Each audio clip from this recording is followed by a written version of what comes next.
Hello peoples, मैं हूं आपका दोस्त राहुल सिन्हा। स्वागत है आपके हमारे यूट्यूब चैनल्स आरसी स्टोरीज़ में। दोस्तों, आज की कहानी एक इत्र पर है।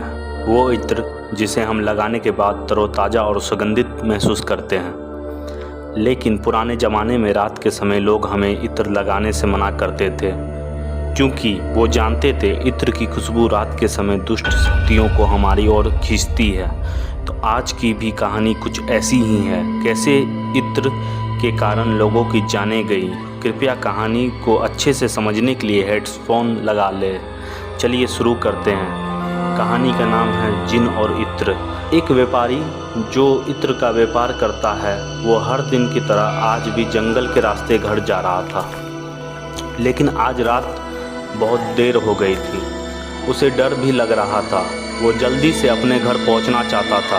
गर्मियों का समय था। वो चलते चलते बहुत थक सा गया था, तो वो रुककर एक पेड़ के नीचे बैठ जाता है। उसके शरीर से बहुत पसीना निकल रहा था, तो उसने सोचा क्यों ना इतने सारे इत्र में से थोड़ा इत्र अपने शरीर पर लगा लूं, कोई ना किसी को पता चल जाएगा। उसने इत्र का ढक्कन खोलकर अपने शरीर पर लगा लिया। लेकिन रात के समय इत्र की खुशबू जिन को खींचती है अपने पास, ये उसे पता नहीं था। इत्र की खुशबू की वजह से एक जिन, जो कि एक लड़की का रूप लेकर उसके पास जाकर बोलता है, सुनिए, क्या आपने मेरे अब्बू को कहीं देखा है? व्यापारी उसे एकदम से देख के डर जाता है और बोलता है, नहीं, मैंने आपके अब्बू को नहीं देखा। फिर लड़की बोलती है, मैं पीछे थोड़ी देर आराम कर रही थी, पता नहीं कहाँ चले गए मेरे अब्बू। और फिर वो ज़ोर ज़ोर से अब्बू अब्बू कहकर आवाज़ देने लगी। और फिर उसने व्यापारी से बोला, आप बुरा ना माने तो क्या हम थोड़ी देर यहाँ बैठ सकते हैं? व्यापारी बोला, ठीक है, बैठिए। वो थोड़ा डरा हुआ था। फिर लड़की ने कहा, शुक्रिया आपका। और वो व्यापारी के पास बैठ जाती है और बोलती है, आपके पास तो बहुत अच्छी खुशबू आ रही है। तब व्यापारी बोलता है, दरअसल मैं इत्र का व्यापारी हूँ और अपने ये इत्र बेचकर घर जा रहा था। फिर लड़की बोलती है, अगर आपका ये इत्र थोड़ा सा हमें भी मिल जाता, हम तो तरोताज़ा हो जाते। व्यापारी बोलता है, हम ये इत्र आपको लगा तो नहीं सकते, लेकिन सूंघा ज़रूर सकते हैं। लेकिन लड़की जैसे अपनी नाक बोतल में डालती है इत्र को सूंघने के लिए, व्यापारी उसे बोतल में ढक्कन लगा कर कैद कर लेता है। लड़की बोलती है, जो कि एक जिन बन जाती है, निकालो हमें बोतल से, हम तेरा जान ले लेंगे, आज़ाद करो हमें। फिर व्यापारी बोलता है, मुझे पहले से ही यकीन था तू कोई लड़की नहीं, जिन है, जिन। और जब तक तू मेरी एक ख्वाहिश पूरी नहीं करेगी, तब तक मैं तुझे इस बोतल से आज़ाद नहीं करूँगा। जिन चिल्लाने लगता है। उसके बाद व्यापारी इत्र लेकर घर में जाता है। उस घर में एक आदमी जिसका नाम कलाम रहता है और उसकी बेगम नासरीन रहते थे। व्यापारी कलाम भाई के सामने इत्र खोलकर दिखाने लगता है, एक से बढ़कर एक नया इत्र लाया हूँ सरकार, आपके सामने सूंघ कर देखिए, खुशबू सीधा दिमाग में चढ़ जाएगी। कलाम भाई बोलते हैं अपनी बेगम से, क्या कहती हो बेगम, कैसा लगा हमारा तोहफ़ा? नासरीन, जो उसकी बेगम है, वो बोलती है, बहुत खूब। कलाम बोलते हैं, हमने कहा था ना, हमारा तोहफ़ा तुम्हारे दिल को छू जाएगा। उसके बाद कलाम भाई इत्र सूंघते हुए बोलते हैं, हमारी खूबसूरत बेगम नासरीन के लिए जैस्मिन वाला इत्र। दोनों हंसते हुए कलाम भाई फिर बोलते हैं, डब्बे में से इत्र गिनने लगे और बोले, ये क्या, इसमें तो 11 ही इत्र है, हमने तो 12 मंगाए थे, 12वां कहाँ है? गुस्से में पूछा। व्यापारी डरते हुए बोला, एक बोतल सफ़र में टूट गई कलाम भाई, मतलब हम अपनी बेगम को अधूरा तोहफ़ा देंगे? व्यापारी, अधूरा कहाँ है, सिर्फ एक ही तो बोतल कम है। कलाम भाई, सिर्फ तेरी गर्दन ना रहे तो चलेगा क्या? उसके बाद वो अपने रक्षक को बोले, उसे बाहर ले जाओ और इतना मारो, आगे से गलती से भी गलती ना करे। अंगरक्षक उसे बाहर लेकर जाता है और बहुत मारता है। उसे मारते मारते वक्त अंगरक्षक को उसकी जेब में से एक इत्र का बोतल मिलता है। अंगरक्षक आवाज़ देने लगता है, हुजूर, ये देखिए इत्र की बोतल जो इसने छुपाई हुई थी। कलाम कहता है, गद्दार, तुमने मुझसे गद्दारी करने की कोशिश कैसे की? व्यापारी कहराते हुए और डर के साथ बोलता है, नहीं हुजूर, मैंने आपसे गद्दारी नहीं की, इस बोतल में जिन्न है, जिन्न। कलाम हंसते हुए बोलता है, जिन्न, और उसकी बात को मजाक समझकर अपनी बेगम को बोतल दे दी और अपनी बंदूक निकालकर उसके सर पर रखा और बोला, तू जब से आया है मुझे बेवकूफ़ बनाए जा रहा है, तू तो गया आज। वो बंदूक चला ही रहा था, तब तक कलाम की बेटी भागते हुए आई और उसने कहा, अब्बू, खुदा के लिए इसे माफ़ कर दे। कलाम की बेटी बहुत साफ दिल की और अच्छी रहती है। कलाम ने अपने बेटी के लिए उसकी जान छोड़ दी। व्यापारी उसकी बेटी को शुक्रिया शुक्रिया कहकर वहाँ से घर की ओर भाग जाता है। उसके बाद नासरीन अपने कमरे में जाती है और आईने के सामने खड़ी होकर पहले खुद का रूप देखती है, उसके बाद इत्र का ढक्कन खोलकर अपने ऊपर छिड़कती है। उसके इत्र छिड़कते ही कमरे के बल्ब बुझने लगती हैं, खिड़कियां खटखटाने लगती है। फिर जो हुआ शायद उसने कल्पना भी नहीं की होगी। अचानक से उसके सामने एक जिन आ जाता है। नासरीन डर जाती है, चिल्लाने की कोशिश करती है, लेकिन उसके मुंह से एक शब्द भी नहीं निकलता।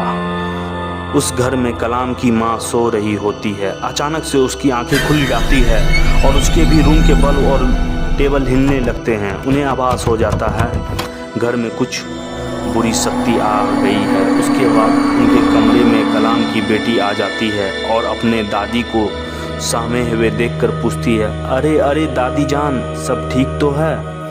दादी जान कहती है, हमें अभी अभी आभास हुआ है इस घर में एक जिन्नात आ गया है।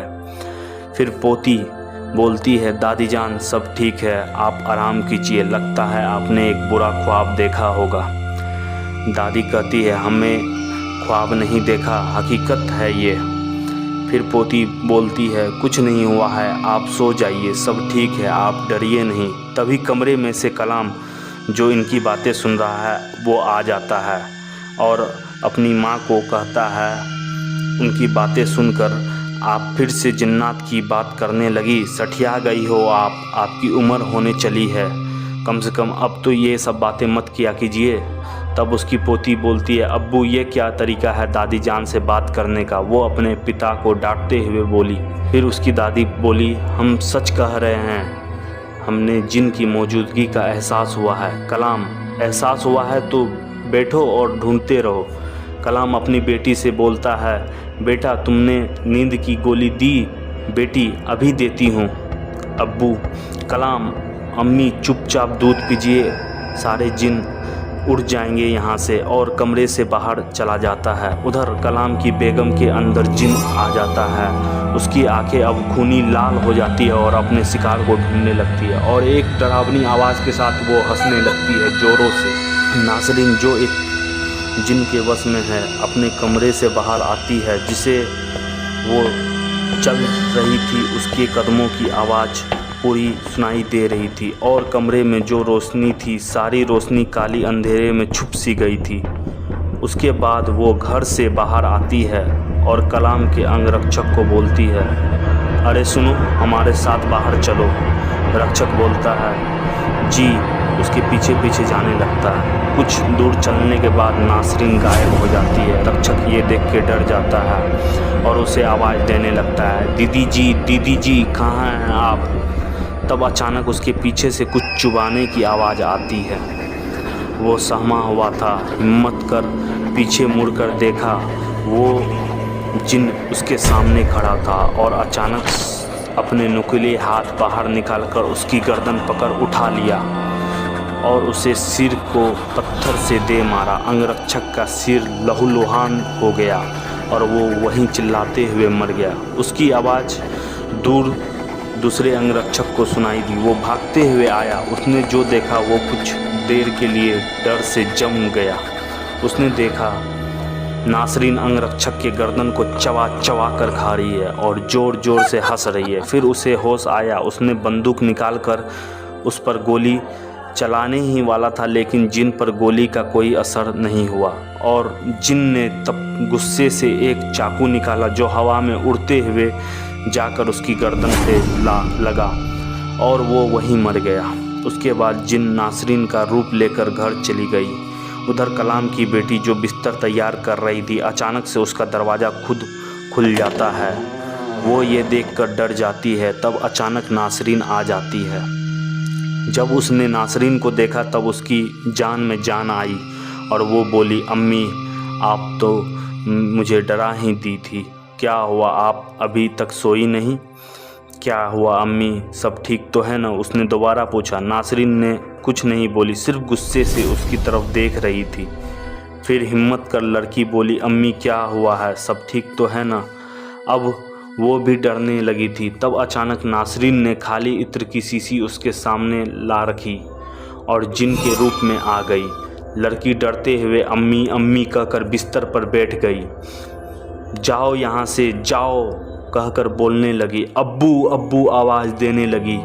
फिर जो हुआ आप उस पर विश्वास नहीं करेंगे। जिन ने इत्र के शीशे का ढक्कन खोला जिसमें से धुआं निकल रहा था और वो लड़की उस धुएं में से एक बकरी का बच्चा यानी मेमना बन गई।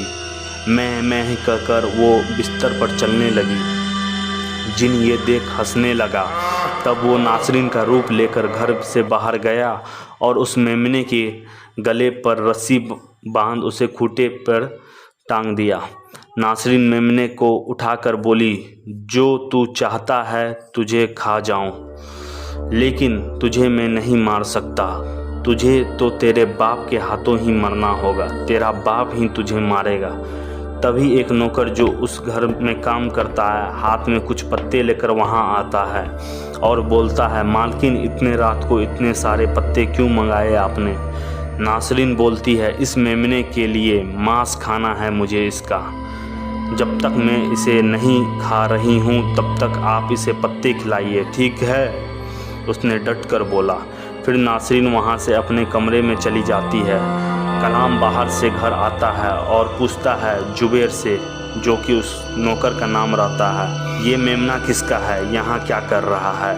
नौकर, हुजूर इसे मालकिन लाई है, मुझे ये पत्ते खिलाने के लिए कहा है। अच्छा, कलाम बोलता है, खिलाओ खिलाओ कहकर कलाम अपने कमरे की ओर चला जाता है। आगे की कहानी जानने के लिए क्या होता है? क्या कलाम की बीवी के शरीर से जिन निकलता है?